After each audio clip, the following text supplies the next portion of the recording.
काटे चलले अन जानु दे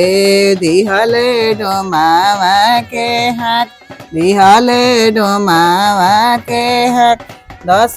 5 बिनिया भैया दौरावा कलशु बिनिया हो जरूर कलशु बिनिया हो जरूर बाँस काटे मोरा पिछुअरिया बसवरिया बासावा नैया नई जाय बासावा नैया नई जाय बाँस काटे चलले कवन दे बाँस काटे चलले बलमुजी दिहले डोमावा के हाथ दिहले डोमावा के हाथ बाँस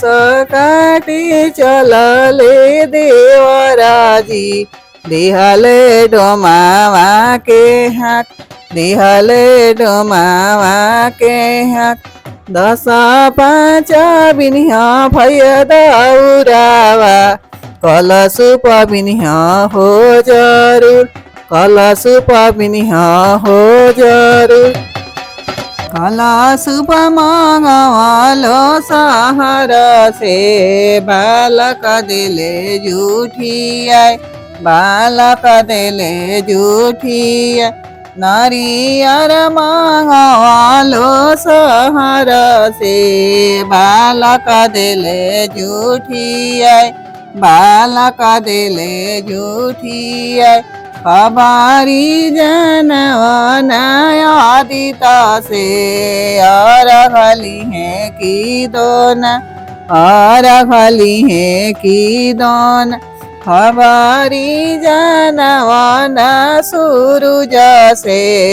और खली है की दोन और खली है की दोन खबारी जनवन तिवैया से और खले बो हो जरूर और खले बो हो जरूर हमारे दिहल का बालकवा और खले बो मन लाई और खले बो मन लाई कहे लगी से ले छठी माई के घटिया हो कहे लगी कैनी आदित्य की परबिया हो कहे लगी कैनी सूरज के परबिया हो कहे लगी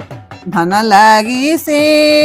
ले छठी माई के घटिया हो बेटा लागी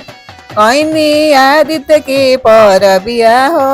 बेटी लागी कैनी सूरज के परबिया हो बेटी लागी हमारा पर आदित्य बाबा हो गईले दयाल हो दे रे दिहाल हे गणेश ऐसन पूत हो दे रे दिहाल हे गणेश ऐसन पूत हो दे रे दिहाल।